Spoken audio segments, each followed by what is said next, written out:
Hey friends, the season is over. Welcome to Generic Fantasy Adventure, the Aftersode. I have no plans here, no schedules, except that this episode will not last more than 1 hour.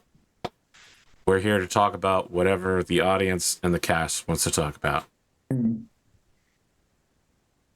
So I was really surprised there weren't any Panthers again in the campaign. That was literally my only gripe. I believe I told you outrightly that there would never be any more Panthers in the game, and Yeah. I am a man of my word. But yeah, the producer Yes. of Lost told us it wasn't purgatory. It turned out to be. So, like you just need to make sure that, like, I thought Bookend It's Panthers not might have been a great. the end of Lost is extremely. It technically wasn't purgatory. It was a waiting room, waiting for everyone on the island to die so that they can move into heaven together. Despite the fact that several of them do not deserve to go to any form of heaven. Yeah, like I'm just Looking at saying, you, Michael. if Loch Deathstalker had bought a couple of Spectral Panthers for that final battle, I know it you would've know made- that's would've not made a lot his of- name. I know that because all of you said his actual name before. Spectral Panthers. Listen, you guys would have lost because you would have been shitting yourself in joy from the return of the Panther Squad. It's true. We would have to take a turn to wash all of our pants. And by that time, we would have been dead. It was a narrow fight. It was narrow indeed. It was very narrow. I I didn't honestly get to thought I was drink going the to blood die. of the innocent. I saw a snow leopard today I mean, at like, the zoo. I would have been like, in the wild? not in your backyard, for example. No. There was a blue jay in my backyard, but that's not as exciting as a snow leopard. But for years, every time I've gone to the zoo, it's been asleep and all I've seen is its tail. Today, the timing was right. It was almost feeding time, so it was up and pacing, and I got to see my favorite animal, the snow leopard. Interesting. You know, Yes. character that I didn't think I would like that I actually really liked was Old Tanira. Oh, I loved was playing that awesome. character. I was like, I don't care. I'm old. I'll do whatever I want. Can you hurry it up? I'm old. Giving me a lot of big words right now. I'm not but a humble pirate. It's one of those things. It's really quite a. It's like one of just the default written ghosts' powers to suddenly age somebody by D6 times 10 years. That can be substantially suddenly quite debilitating, and only can be restored through greater restoration. It's Yeah. like in another D&D game I'm playing, we're about to go and face a Medusa, which we are at the right level to fight, but a long way off having greater restoration. So anybody that's petrified is effectively the equivalent of dead. Also, I kind of got lifted at a certain age, and then I dropped down to the earth at an even older age. So you guys saw me, and then I came back as like a fucking Super Saiyan 3. But I mean, if you hadn't been aged there, that whole we might have kept going in the plane of death at that point in time. Like that really changed the. Well, I mean, it didn't really change a lot of my abilities. It just changed like my physical appearance, as far as I knew, I guess. Yeah, but obviously we all wanted to try and the characters all wanted to try and bring you back to full vitality. So, what was I know AP, you said you had a lot more stuff for season 3. We just sort of skipped over. So, what did you originally have for us? I mean, it was just the other rooms in the. Well, it was originally called the Temple of Unash, but now it's the Tomb of Umnash because Locke killed him. It just, the 3 people in the coffins, they would have come out as like wandering bosses to come face you. Like you'd fight them, and then you'd go past the statue in the middle and be like, "Oh, one of the coffins is open." I didn't realize you motherfuckers were just gonna manually open the coffins. We gotta stash the body, dude. We don't want to get caught. There was the creature in the library that they used to store forbidden knowledge. There's like it is a church, not to Unaj anymore, but to Locke Deathwalker, who is also like their understanding of what the supreme deity who created all things is. So there was like a mass priest fight full of half dragon and dragonborn clerics with the death domain, which probably I honestly thought that might be the nastiest fight of the entire game. Just like consistent spell spam. Like counter spell was not strong. Yeah, like hold person. It just takes one hold person to succeed and have somebody else walk up and cut your throat. So yeah, it's not like clerics are very strong. They're very, very scary. Yeah, I actually had a lot of in the rectory there was a dragonborn oathbreaker paladin who had followers he was beefing up because undead grow stronger around oathbreaker paladins. What else? Let me go check. Well, I actually had a open decent my amount notes. of spells and rages left. I just every time I got close to the final boss, I would just take so much damage. I covered 5 of the 6 rooms so far. I think that's good enough. But you also had stuff like content before going. You originally said before going to the yeah. I mean, there was the Empire would have called upon you. Well, specifically, the Archmage would have called you to her. You essentially played out that storyline, but extremely fast, right? It would have been revealed that Vittorio was an Imperial agent. He would have been like, the Archmage needs you immediately. You must come with me. We have to go to see her now. Don't ask any questions. And she would have been like, hey, all of my magical super weapons have failed at this point. We're on our last legs. Without the intercession of like the desert empires, I mean, this is basically it for the planet. Like one more good push from the dragons is going to wipe out the front line, and it's like there's no reserves. This is it. We need to send we need to get your army, and we need to send you and your army through to figure it out, and then your whole army would have died when they went in there. And then you guys would have had to been like, well, you know, like things are really dark now. We need to find protections to go back in there. Again, you guys sped run that whole fucking part. You didn't lose your army at all. You went there, you found out it was bad, you came back, you did get protection. I mean, look, the Stars Without Numbers campaign is way more sandboxy than this game was, but has the same thing where, like, I wrote out, like, this is the highly probable path they'll take. And then you took a way less probable path that still led you to all of the story things, but in a different order, so events played out very differently, and honestly, much more positively for you. That said, Spark Booty Blaster was in fact the ancient hero that was prophesized, and he would have asked you to shoot lightning at him in order to charge his sword so he could use the Moonbeam Saber to defeat the vampire, who was in fact leading a cult of Loch Deathstalker, who had knowledge about the realm. And I quickly was like, okay, well, it looks like they're kind of foundering here. Vampire cult sounds good. Let's just time back to Loch Deathstalker. Let's include, you know, knowledge about the abomination guy who's got all the knowledge, and apply some, you know, like the vampire would be like, where I come from, death is only the beginning, and like make him imply that if you went there you would be weaker because you're mortal. Just some I had to make that quest very quickly. Okay, I had already generated a quest for you and you turned it down. I had to super quickly make an entire quest, and I was like, all right, we're gonna start with a little gnomish boy. His name is Spark Booty Blaster, and he's got a magical sword, and no one believes him or will help him. Surely the players who already, I mean, every time I've been like, there's a young boy, he needs help, you're like, all right, let's drop everything and help him. We're gonna go beat up this mean countess woman on his behalf. I knew I could get you to do that quest, and then you didn't do that either. You fucking left him. You gave him money and you sent him back to hire more mercenaries.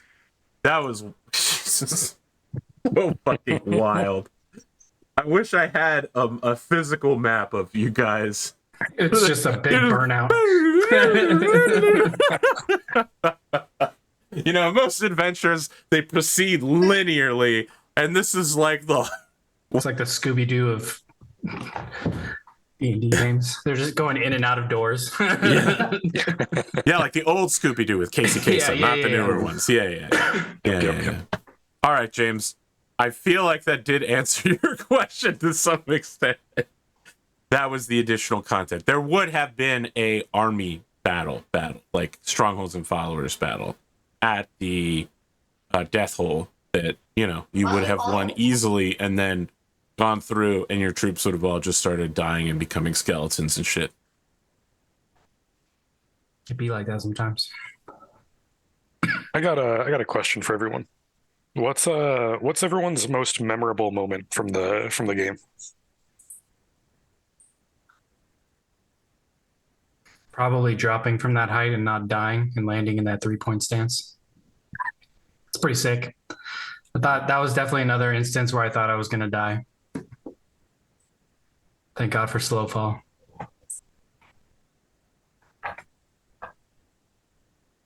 Forget think slow it's fall. like- This motherfucker literally fell out of the sky and then teleported to his own goddamn self. Yeah. I think that I really enjoyed the two dragon battles, like the green dragon and the black dragon, because we, they were both a long time coming. Like we knew we were working up to them. We could plan around both. It wasn't just like we walked into a dragon in a wandering monster encounter. Like they were planned encounters, but they were also unique enough in terms of what else happened around them that they wasn't just, okay, now here's how you fight a green dragon, here's how you fight a black dragon. There were other things going on, both environmentally and with other stuff in the scene that I thought that, we asked Arthur way back at the start, like, what elements do you want to include in this game? We said, let's have dragons, have a dragon plot. And I think that they were really good payoff moments, those two fights, because they really sort of capped that circle as such of what we wanted. I tried to deliver on what people asked for. I'm glad you enjoyed the dragon fights, by the way, because any legendary monster is a huge pain in the ass.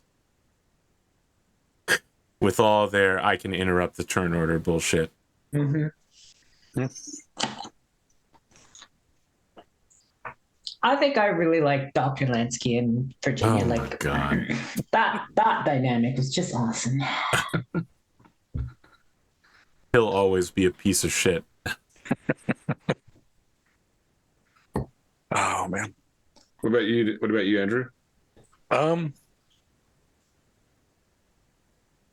Personally, I really liked all the instances where I got to interact with my own ancestors. Mm-hmm. Specifically, the one that really sticks out is the first one where I'm speaking to like one of the what is it? That was the first dwarf, right? The first dwarf, yeah. Yeah. The eldest brother. Yeah. And he I feel like it was a big turning point for Godric as a character because he was kind of like he was kind of tagging along with the party because he really had like nothing better to do, and this just kind of this adventure landed in his lap. But then like being given guidance from the first brother, the first dwarf, I think that really like clarified the character's vision and direction. And I think I had even mentioned something like that to you guys. Like going into season 1, I wasn't sure how I was developing Godric, but then going into season 2, I had like a clear like vision for him. Cool. How did we feel about the inclusion of strongholds and followers? I really liked it. Yeah, I liked that. I've never had a battle scope like that before, where it's just like an all-encompassing, larger battle. It's always been my character fights this boss or my character fights this enemy. So I think it was really, really fun, even though to me as a player and to Nira really wanted to just like get in there and start punching people. Mm-hmm. I thought it was a really cool mechanic that was different than something I've done before. Right. I wish the player characters had more, I want to say more influence on the battlefield. Kind of like a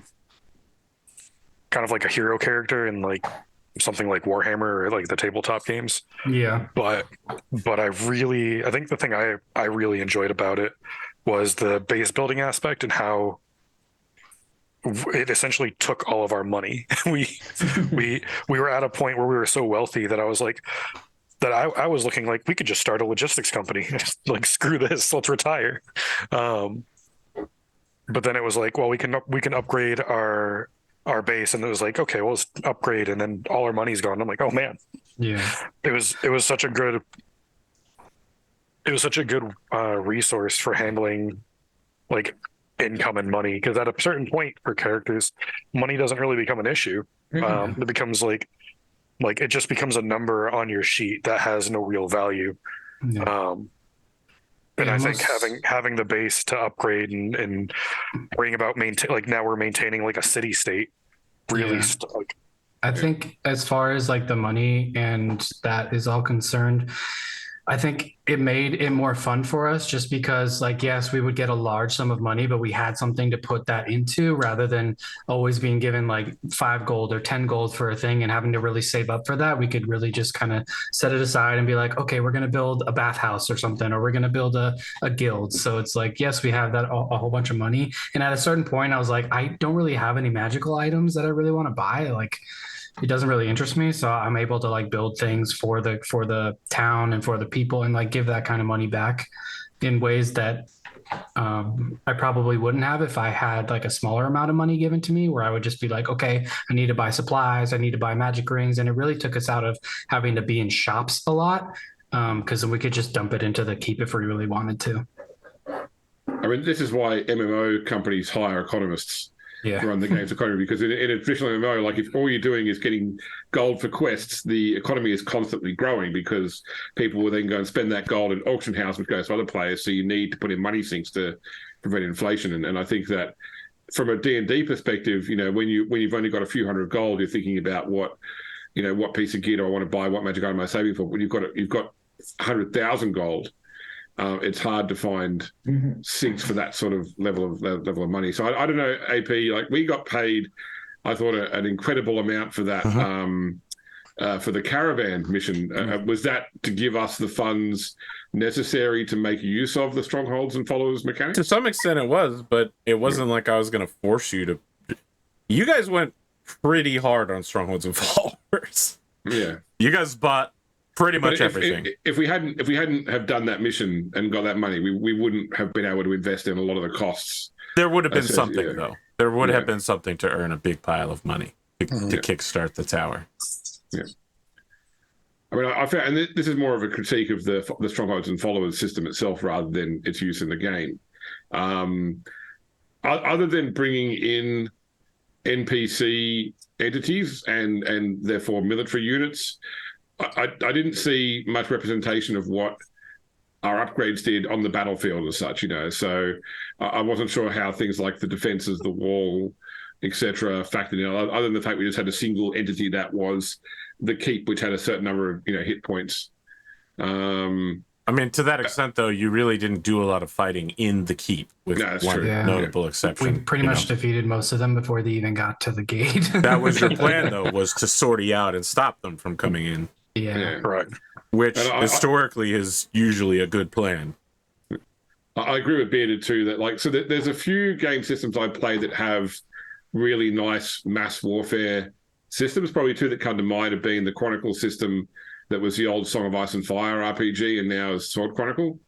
And the other one is Legend of the Five Rings, had a good, to a lesser extent, actually, Pendragon. Pendragon has, once you start factoring the Book of Battle, has some pretty cool mass combat stuff. But what they all seem to have in common is a way to sort of have a player action pop out of what's going on and say, okay, well, now we're going to drill down on something that happens here, like capturing the enemy banner or assassinating a key leader, or an opportunity to rally some failing troops that let you sort of jump in and out of the macro action down to the micro action. You know what I think would also be cool, especially for the spellcasters, since they do have such high level spells, like Lightning Bolt, like assign just one spell that they can use if they get within the radius of the tower, sort of like lightning, so that they can still feel included in the battle without having to just dish out orders every single time. I mean, it really wouldn't matter for Tanira because she doesn't have those kinds of spells, but I think for Guineria in particular, it would have been a nice addition for her. Yeah, you get a mass rank of troops approaching. Lightning bolt is perfect because you just go There's a take set out amount of damage or lines. something. But or oh look, it's a siege engine. Not anymore. Yeah, exactly. But the other thing about that is I feel like I always keep coming back to this. It's spell endurance, right? Like you might be able to cast 3 lightning bolts and torch a bunch of people, and then you are swallowed by a wave of arrows because that's it. That's all your spells. Like in 30 seconds, you've done enormous damage, and for the rest of an hour of combat, you are fleeing from very upset people who just watched you personally murder hundreds of their comrades. Like it's the abstraction is to get around the ridiculousness of magical combat, and frankly, there aren't a lot of war games, especially D&D style war games, that handle military well. Right.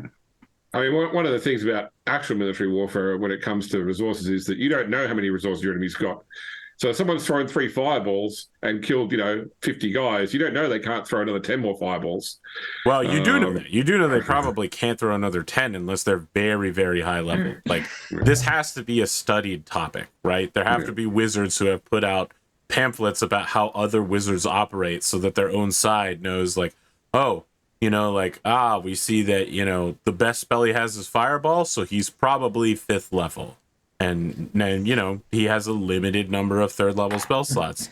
Now, this motherfucker doing like Call Lightning or Delayed Blast Fireball, okay, much higher level, very scary. Can turn most of his spell slots into fireballs, and now he's got a dozen fireballs. Run away immediately. Yeah, 10th level, Gwyneria could technically do 8 lightning bolts. Yeah, that's scary. This one wizard just came out and he wished our army away. I mean, look, when you're at that is the other problem. When you're at the wish level, like, there's a reason that they say that like level 11 you're at national level politics, and then once you hit 15, it's got to be interplanar threats. Like at that point, like a large army means nothing to you unless you're a fighter with no magical weapons, because otherwise, any other character, anyone with even moderate access to magic, is going to absolutely apeshit barrel roll through hundreds of people. Yeah, this is why Baldur's Gate stopped at level 12, because they didn't want to do level 7 or higher spells. They're too game changing. I mean, look at how I want to say Solaris, but Solasta. Look at how Solasta is with the access to the high level spells now. They're like, look at me, I'm a demon, and I'm like, okay, play it, shift. Banishment, he's gone. He's out. It's like the boss is one single guy, and I'm like, okay. But this is something something I really appreciate about 5e is that like 3.5 had a huge problem with save or die spells. Literally, if you save, nothing happens. If you don't, then you're effectively removed from the combat. So we're talking about things like harm, power word, kill, poison. Whereas 5e does a lot better job of having degrees of success, like things once again where save for half and the bad thing doesn't happen. Yeah, or even things like we look at like the Medusa we're talking about having fighting in the game come up from other D&D game, where effectively if you fail, you get restrained first, and then if you fail a subsequent save, you're then petrified. So there is like degrees of failure. I think that's probably one thing I think that 5e does very well. Chat says that high-level spellcasters are nixed by cabals of low-level spellcasters with counterspell scrolls. That's a rough one, and the way to get around it is pretty easy, because most high-level spells have extremely long ranges, and counterspell has 60-foot range. You have to be within murdering distance to cast a counterspell. So the odds are, if you're near a high-level spellcaster, you're already murdered. Okay, I think the other issue with that is that there's still a DC roll to cast a higher level, again, to use counterspell against a higher level spell. Sure, but I mean, that's still a Monte Carlo simulation, right? Let's assume that you have 10 wizards. The probability of 10 low-level wizards defeating one high-level wizard on a counterspell is basically a near certainty. What, you get Rings of Featherfall. Oh my god. These As you load them into trebuchets that you So what it launch them, is it's so an they cover the arrow with a distance. bag of holding and a portable hole that Yeah. when the arrowhead compresses, it causes them to go into each other, and then whatever's at the other end is annihilated instantly. I've created this intricate 3.5e diagram as to how this works. You just fire an DM, arrow can I- through several rings of speed. Boom, railgun. Oh my god. Like, the system is not set up to handle an engineer getting their hands on anything. You know, it's supposed to be about people with swords and spells adventuring. I think that Strongholds and Followers has some very strong flaws, but I think it does a good job of, if you don't look too deeply, letting you step out of the, hey, we're 4 people without a home who murder people on the regular, into, oh, we have a court that we are responsible for, and we have interesting people who come to court us, and we've got some armies, and whenever we come home, we can check in with them. I think this more happened partway through the Chronicle, but I mean, and I can see why it couldn't really work at the end of the way this one ended in the Plane of Death. But one of those sort of heroic tropes I like from the hero cycle is like the Mass Effect 3 ending, or even now the Baldur's Gate 3 ending, where suddenly at the end all these people turn up and it's like, oh, remember when you helped me back in blah? Well, I'm here to help you now in the final moment. You know, like Yeah, it's sort of massive. It's great. Well, you know, like the thing about Mass Effect 3 where you're trying to like get all the forces together for the final battles sort of thing. I think that's a cool sort of arc when you go from just like, oh, we start off as a group of people that were fighting Panthers, and now, you know, we have an army. And you're still desperate to go back and fight Panthers, apparently. So desperate. I'm going to say this. I thought it would have been funny if the ghosts of the Panthers showed up in the temple. We're I'm going back, to say bitches. this. I will be persecuted for it, and know that I walk into this willingly. I feel that the Mass Effect 3 ending was very good and very cool, and you're never going to hear me talking badly about all of your friends showing up. But I actually feel like the Mass Effect Andromeda ending, where they don't just show up but actually fight alongside you, was better. That said, better than Mass Effect 3 or Andromeda was the Citadel DLC, where all of your old companions show up for your drunken night of debauchery and help you murder fake Shepard. Yeah. That DLC was just fucking amazing, and you're like, oh, look at everybody I haven't seen. It's Rex. Let's go, buddy. As long as no game ends by making me pick which color explosion I want, I think I'll be fine. Okay. Or an Arcana check. I don't know Or not gonna check. what color did Lock Death Strider explode into? Purple. It's a brilliant white light because you redeemed his soul. Also true. While a really sad track played, which was definitely that Bonds from the FGO off soundtrack. It was all So by I dropped to 0 hit points before I could try it, but my next plan was to, you saw it, was to use command and tell him to repent. Yeah, I told you that would have worked immediately, and that's How fucked up. mad would you have been if that worked? I was mad when I read it because I knew that it would have worked. I mean, he would have got a save against it, of course, but Yeah. you could have just spam cast it, and if Altar. And as a Death Knight, he would have had advantage on that save. yeah, it's true, but it feels fucked up to force somebody to repent like that. But yes, it would have worked the way you wanted it to. I don't know that you can genuinely force someone to repent, though. That's why I didn't like That the is a idea of greater taking him- religious debate. Yeah, because I think you suggested about taking him out of the Plane of Death to someone that could cast atonement on him, and I'm Yes. like, I don't know that. I don't know that. Whether I don't know how I feel about forcing someone magically to atone for their crimes. I think it's got to be something that someone chooses to do. Well, I think atonement Right. and repent are two different things. Atonement, by my understanding of religious terminology, spiritual terminology, atonement is a deity or a group of deities forgiving you for what you've done, and repenting is you forgiving yourself for what you've done. But hey, I'm out here for someone with an eschatology degree to come fucking debate me. You've got 30 minutes and 31 seconds to do it.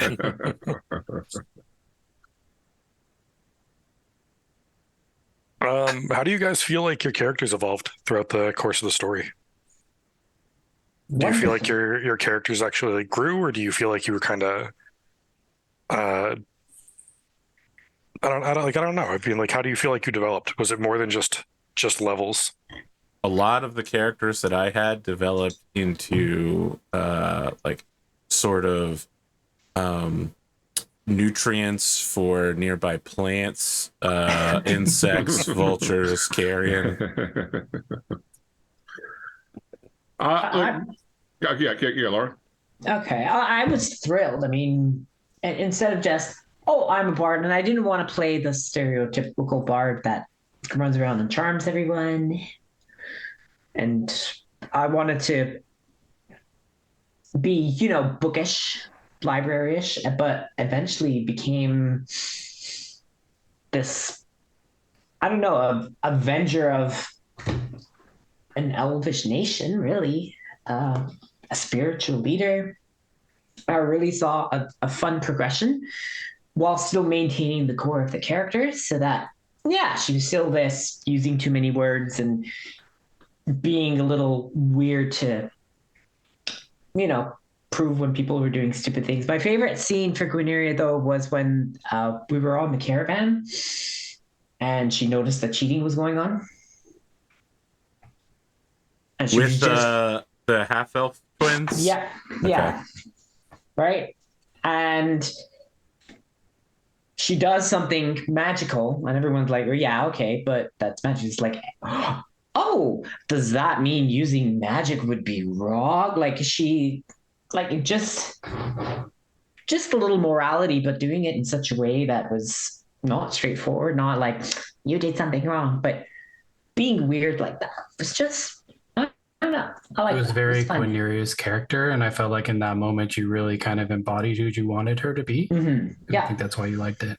she will teach lessons, but in a roundabout way. And then when you go to call her out, she's like, exactly. And you're calling yourself out instead.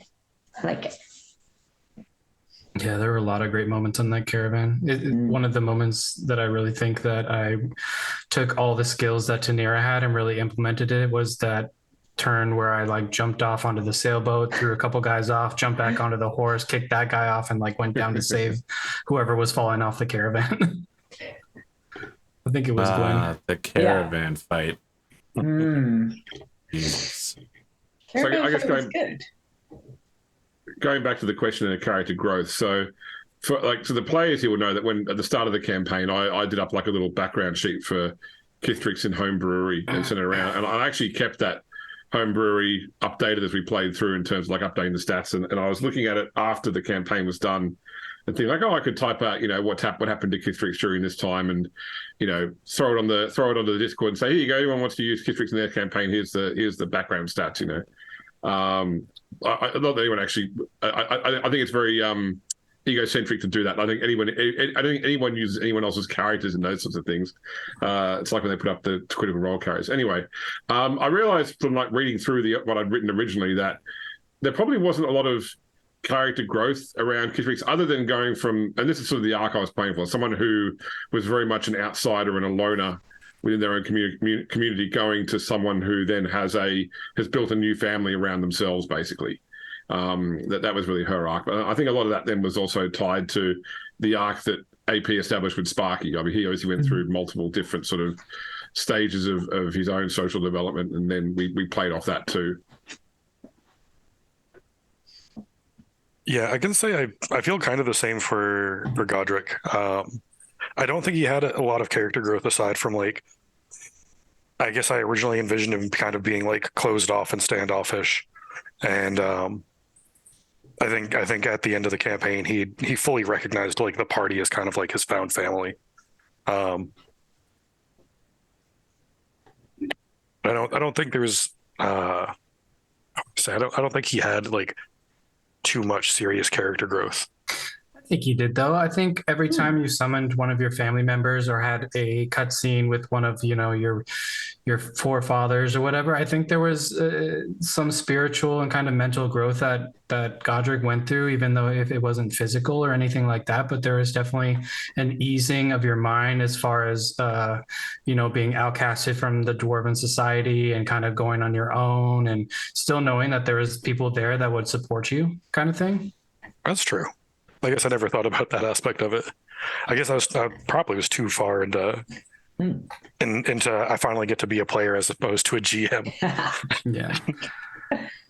But I mean, there were those kinds of things that we don't even realize. I think for Tanira specifically, there wasn't a lot of moving forward as far as what she'd done in the past or how she felt about her family that she lost. But there was a lot of development for her in being able to trust people again. Because I know I kind of played her kind of the same as Godric at the beginning, very standoffish, not wanting to be a part of the community of people that she had just been thrown into. But I think over time, as she saved some of the characters and gotten into kind of some sticky situations with them, that she really came to trust you. And I think it kind of all peaked at one of the last scenes before the big battle where I was on top of Dragonhold and AP put one of the dragons next to me. And we kind of had that conversation about what was next or kind of what was occurring. And I think that was kind of the light bulb for me as far as like Tanira's growth. But yeah, there's that.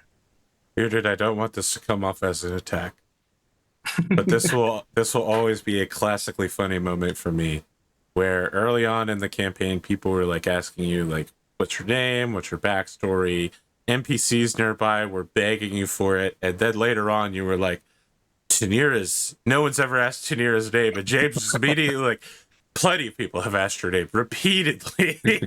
We wanted to know things about you, and you turned us away. I was just fucking cracking up. I did tell you my name, but nobody was like, "What's your last name?" Oh my god. Yes, that's right. But someone you're just one of those people that only went by one name.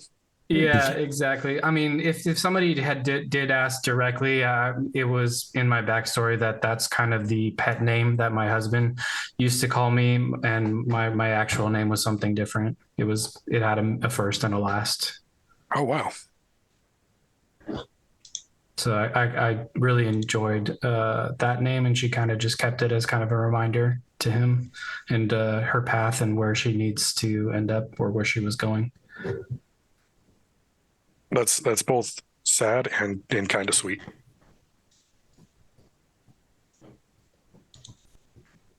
Speaking of which, about confrontations, one of my favorite actually dialogue things that we had was actually in that inn where that guy recommended that one restaurant, and Kithrix and I kind of had that, that spat. I really enjoyed that. Rare opportunity to see angry James. Yeah. Yeah, right. That was actually a point where I was, as a player, I was genuinely concerned because I didn't know if James was actually angry or if he was in character. I know, and I was too afraid to ask. I was definitely Henry Oaking that. Like I just figured, like I was trying to work out at what point Kithrix is the sort of person that would snap. Because she's the sort of person that would bottle up emotions and then eventually snap back. And then feel bad about snapping. So yeah, and I think that was one of the part of the enjoyment for me is being able to see Kithrix that mad. Even if you were really mad, I probably would have talked to you about it after the session was over. But having gone through the dialogue and the conversation, I knew that you were playing it as kind of Kithrix. So having that different side of her, I was able to really kind of interact with her a lot more because she was showing those emotions. It's very true. I kind of saw Kithrix as like, I want to say kind of like the group mom of the party. Someone who keeps everything going on track together. And also getting me out of legal trouble. Yeah, there were a few times where I realized that I felt really bad for Kithrix because I realized she was trying to herd cats. Yeah. Now, so if I had to describe Kithrix's personality, I'd say it's hall monitor. Like I played her as like from a teenage perspective on life, but also not like the teenage rebel, but more the teenage, I want to prove that I'm an adult, so I'm going to, be the most, helpful person I can be, sort of thing, so. Or her ideal of what an adult is. Yeah. Do you like that, AP? A Snittrix. A Snittrix. But I say this coming from a country which doesn't have hall monitors, so I'm going off what the film. Yeah, they snitches. Don't worry about it. No one likes them. Get stitches, dude. Teachers like them because they draw all the attention away from teachers sucking it towards other students. Yeah. What were your guys' like favorite dialogues out of the entire campaign? Were there moments where you think you played your character, true to heart, or? Yeah, every interaction with Rython. Oh my god. Absolutely. Coming in and just being all bubbly and cheery and loquacious and having him just be like, oh, laying on a rock in the worst positions. Those were my favorite conversations. Anyone who's seen Fantasy High will know that Rython is like 80% Galir, just to be very clear. That was not an original character. No, I did not know that he would be so important and that you would constantly be going to consult him all the time. I thought he was just going to be, oh, I'm an old elf. We're going to see this guy like one time. My age is the most important thing about me. No. Eternity stretches before me in sorrow. My contemplation is endless. And he became less hedonism bot and more just a really sad, sad guy. Yeah. The more you talk to him, like, even though the dialogue was pretty much the same, it just got sadder each time you talked. So I hated all of those interactions. And I love how that, no matter what I did as Guineria to try and be cheerful and lift him up, he just shut it down. So it's like, okay. Well, that part is just me. That's just my raw dialogue. People are like, don't you have some positivity about the world? And I'm like, no, let me show you the gaping void of eternity. I think the dialogue that really stands out to me for Godric would be when he went to the halls of his ancestors and was able to like see his dad. And I think that is I want to say the moment that gave him the most like closure, because there's a lot of stuff like left unresolved when he was exiled, and I think getting that moment, it's something I think a lot of people don't get. So I think that really stuck out for me. I think the other one would be when I got into a cooking competition with Guineria's dad. Yeah. I feel like not necessarily Godric, but that was probably the most Andrew scene I could have ever come up with, because I absolutely will go into a kitchen and try to show people. That's a mistake, motherfucker. You better. There's a fucking DMZ between you and me right now. Very Iron Chef. Here's your ingredient. Oh my god. Could you imagine an Iron Chef that's like you walk into another famous chef's restaurant dojo and they're just like, what are you doing here? And then like the chairman pops out and he's like, remember that contract you signed 5 years ago, motherfucker? I'm calling it in. Alec Cuisine. Oh my god. That should be a spell. I want that to happen now. Yeah. There's no way in this modern age of reality TV and scripting, there's no way that would ever happen, but it would be incredible. That would be an incredible show. Uh-oh. We lost James. It's Australia. That's all right. He just has to turn his router upside down and we'll be fine. That's not how that works, but all right.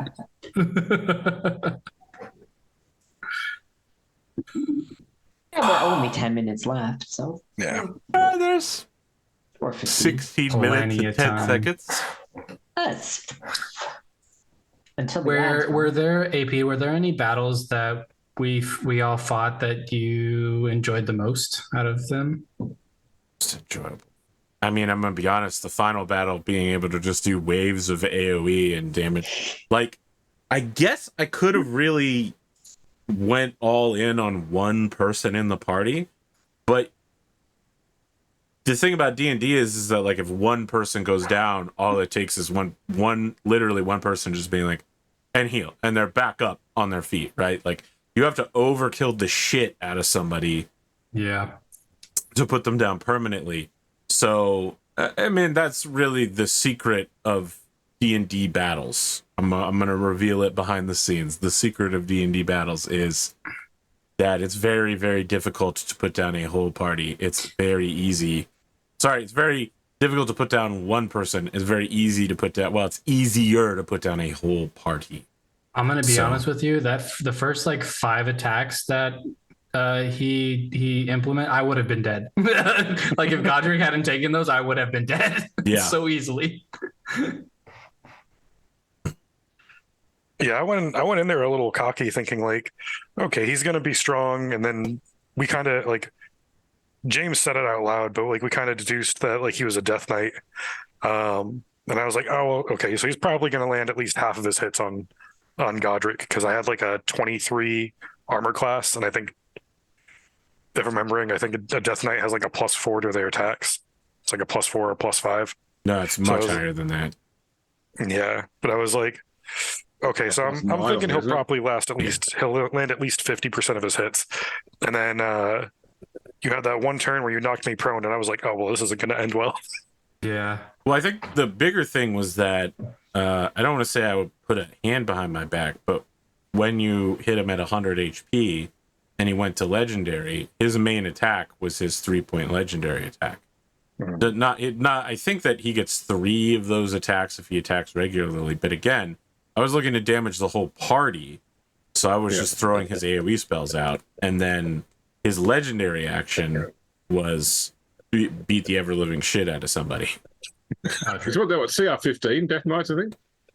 I think it's a little bit higher than that. I think I had him rated for like CR 17 because of the legendary templating. Yeah, I think Lord Soth is level 17, so CR 17. So yeah, he's an upgraded Death Knight. So he's just a scary, scary my guy. internet just disconnected. I got an SMS saying, "Hi, we're upgrading the internet in your area. You'll be down for 4 hours." So Well, Jesus. God, that's Amore. Yep, That is Amore. Isn't that your cat? Yes. Oh no, sorry. CR 17 is a standard Death Knight, and CR 19 is Lord Soth. Yeah, that sounds right. Because I remember I was like, I need to pick a villain that is deadly for the 4 of you. So you got Death Knight. And then there were several other near Death Knight, but not quite in those coffins. CR like 12 Death stuff. Knight. Just things to scare the shit out of you, show a lot of different powers off, and then have you burn spell slots. Mostly Death Knight. Well, what about Lich? But Lich is a 21 CR. Wow. Okay. Jesus. I mean, so the other thing to recognize about stuff like Liches and other like anything that has a really high CR is that it also assumes, and I don't know that this is stated anywhere outside of the DM's guide, it assumes that you're facing them where in their place of power where they're at their strongest. So it's not just like you fight a Lich, it's like you fight a Lich after going through all of its minions, and it's its own layer, and it has like items and such, and Yep. Let's just get stitches. I think we're kind of nearing the end of the hour here. I wanted to ask AP, how would the story have ended if we all died during the last fight? badly. Just badly. The world would have entered an age of darkness where many planes were invaded by a ascending power of the new dark god. Moria would have taken over.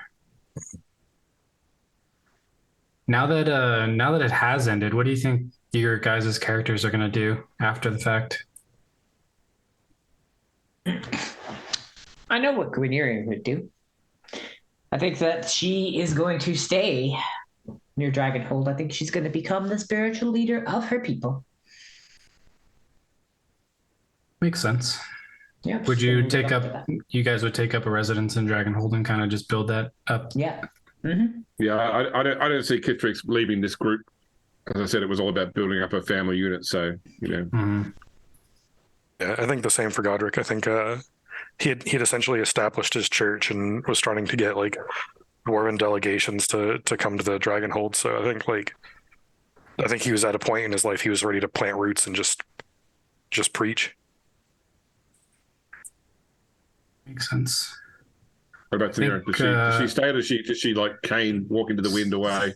So I kind of talked about this a little bit in the chat, but like she wanted to build like a little treehouse on like the outskirts of where the swampy areas were and kind of build her own thing there. And I think with the contract that she's under to make these small little shrines or whatever, it would keep her probably traveling. She'd probably be more invested into the Adventurers Guild and try to become more powerful, probably, so that when it was time for her to sort of cross over and find her husband and son, she would have more, I don't know, experience or something like that. So I think she would still travel. She would still, but her home would still be near Dragonhold and near you guys especially. So I think she definitely wants Dragonhold to prosper and to grow larger. And I feel like once we start building out these areas, like each one of the little pocket areas that we have will eventually become like one bigger, larger city, and we'll take them into that whole valley. What you're saying is the greater Dragonhold metropolitan area will Yeah, swallow exactly. up Gypsy. Exactly. Once we get some good income coming in. That's how Princeton became part of New York City. Wow, we only have less than 9 minutes to wrap this thing up. Then we'll never talk about it again. I will answer no further questions. Wow. Well, you will answer no further questions, but I'll answer questions. I specifically said me. I'm not speaking for you guys. I was specific. we will speak for you then. No, absolutely not. I in no way assign anyone else the ability to speak for me, with the exception of my medical power of attorney. Oh, Which, by the way, I'm not granting to you. I'm just saying I have granted it to someone he out did there. this motion. I feel like we've all been granted abilities now. I'm not Thanos. Jesus. No, that's this. Do the viewers, the fans have any questions? What we could have done, what we should have done. Yeah. I think is it okay, we got in chat. It's Rooster and Omar, I think, in chat. Yeah. Where's Fohammer? He's gonna be so sad he missed this. It's gonna be No, he could have asked all the nothing but questions. shitty gifs all He's up and probably down watching- the channel. Probably Right. watching sports ball or something. Fohammer, just put it in the Discord channel. We'll answer them later. yeah, I no won't. problem. I mean, we've been granted powers, so we'll be fine. What powers do you think I granted you by gesticulating in By a waving anime your way? hand. It wasn't even a wave. It was just like this. You ask questions on the channel. We'll answer them in a way that completely offends Arthur, and Arthur will have to come back and ask. I'm going to Yeah. start each sentence and say, well, Arthur said that I could say this, so I mean, if you're just gonna lie to people outright, what do you want me to do about that? Well, let's see. I always wondered what other plots you would have. So you would have pursued if you had nothing more important dragging you away. I mean, I absolutely would have finished the Spark Booty Blaster quest. yeah, Yes. the Fire Quest, I was really about that. Dude. Yeah. And I think I mean, also I would have liked to find out the final fate of Drongo Roundcast. He's dead. I want to know what happened to him. Oh, They wanted killed to him go back immediately to, and replaced him with the spy. man. Now I'm sad. Does I mean, he our, admitted to being friends with you, and they were like, "Great, we're going to torture you for our information.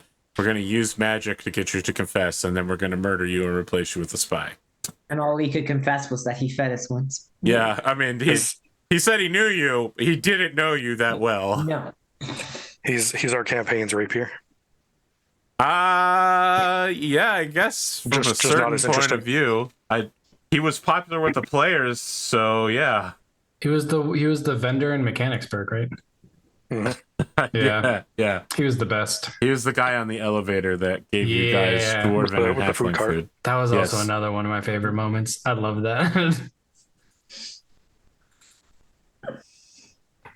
If the characters got their hands on a scroll of resurrection, which dead NPC would you bring back? Oh God. Obviously, Drongo. Yeah, 100%. Think before you answer this question. 'Cause I Don't feel just like- I feel flash like- the Drongo. I feel like Gwyneira might like to bring her father Her back dad for his back? Yes, Yeah. Mordra, please. Or Opti. Well, wait a second. Opti definitely taken too soon. Yes. Listen, I'll take Drongo. Lauren can take her dad. What would you guys take? No. There's only one scroll, and you all have to fight Per for it. character. No, one scroll. Period. No. Who do you personally pick? Knowing that by doing so, you doom everyone else to not having their pick. Janira's husband. Oh, wow. Unfortunately, it wouldn't work because he is a fully formed entity And also, of I great wouldn't want it power. to happen if I couldn't have both of them. And you wouldn't. Didn't I you also wouldn't go give for him the a child, funeral? Yeah, Yes, you you kind did. of poured one out for the homies. But I mean, just to be really clear, he's a pit fiend now, and he's not really thinking about coming back. He's at the height of his power. Time works differently down there. To answer Omar about the husband but not the kid, they can make another kid. Wow, that keeps coming Damn, up this is a lately. dark answer. It's a dark answer. Yeah. That's savage as fuck. Ooh. Listen, Also, the they kid's, didn't have a kid's kid, they going to adopted heaven, that all kid. right? You don't need to bring the kid back. They adopted that child. K and F squads. What were K and F squads? K and F squads. I know Rooster asked a question. What would you have sent K and F squads at if defending the keep wasn't a worry? Oh, Kingdoms of Warfare. That's oh, a very interesting I got confused back home. interpretation of KNF is a acronyms. cafeteria. yeah. I thought K and F were like, oh, squad K and squad F. Well, which one were those? I thought it was some obscure reference to a South American death squad or something. I think we only ever had an army for defense. I don't think we ever really considered that we would use our army to go and conquer other lands or go and Honestly, secure other surprised we areas. won those battles with the non-training we gave these characters. That's because we had Bjorman. Yeah, They- Bjorn's bone. Yeah, Bjorn's bone What a battles. legend, dude. The Yeah, funny I part, mean, though, is all the people fighting you had absolutely no training, with the exception of the small contingent of knights and the small contingent of ogres. True. I think we all need a pact here. The next time Athel runs a D&D campaign that we play in, that we each play a member of Bjorn's bone. You know, That it? Is it the holiday Bjorman Bowman one shot? You all play Yeah. Dwarven Archer Rangers? Yeah, let's I'm do here. it. I'm here for it. Go to the I'm so down Discord. for that. You heard it here first. The spin-off show to this is Yeah. It's a Bjorn's one shot. Bowman. Let's do it. Go to the Discord. You can see the mini I made up. Based on our That's true. discussions. That's true. You want to You see did the Bjorn? that was a fantastic paint job, by the way. Yeah, that was Oh, really that nice. was a lot of I'm- fun to do. Very impressed. There I'll were a tell lot you. of layers of different blues to build that up. I'll tell you my You pitch blew for me a out of the one water. shot would be But just the Band of Brothers, but like as a miniseries, and it's one of the middle episodes, and it's like Bjorman's Bowman. You know, like here they are on the defensive, fighting the campaign in the forest of Ardennes, Bastogne. What? Hmm? The Yeah, snow one, Ardennes. yeah, like Bjorn's Bowman. Here they are in the shit this episode, and it's the four of you just like absolutely stuck on defense in trenches, well, if we firing are arrows going, over walls, just like fuck. if we are going Band of Brothers, we all get them, outfit them all with wings of Slowfall, and get them an airship that they can jump out God, paratrooper references. Dude, I can train him. I'll do it. Is that canon I'll do for? it. I already got slow fall. They train with the Empire as auxiliaries, so they're a special company of paradwarves. Can I train with you guys, please? All right, we have less than a minute and a half. Closing thoughts, friends. I mean, Thanks for the I game, think we- Arthur. Yes, Yeah, thank Arthur, you. thank you Thank so much. you for the game. Couldn't have It was done it without you. amazing. no, we couldn't have done it without you putting out a post on Twitter. No, I believe you were the one that put the post on Twitter, and I was like, "Oh, it's either you or Lauren," and I was like, "Oh, you're interested in D&D? I think other people are. You want to just play?" I got time. Yeah. I was responding to someone else's Yeah, post. it wasn't me. I didn't come up with the idea for this game. One of you came up for it, and I was like, I know people. I've got a rogues gallery ready to go. I got a Rolodex of people that want to play. Binders full of women. I remember coming home one day to a message on Discord, hey, you want to be part of a D&D show? Yeah. So it wasn't you on Twitter. No. Listen, this is how you know it's been a while. I don't even have Twitter anymore. I don't have Twitter I anymore. have a Twitter, got- so you no got one can X- take my you got name, X but now. then that's it. I don't have X either. I deleted both of my accounts on them. And by the way, it's still Twitter. Yes. It's Twitter. They had to take X the is sign the down. local But radio. if you don't put the X in before Twitter when you're sharing links, it won't share properly. That's okay. Hey, we've got 3 seconds left. Goodbye, Oh. audience.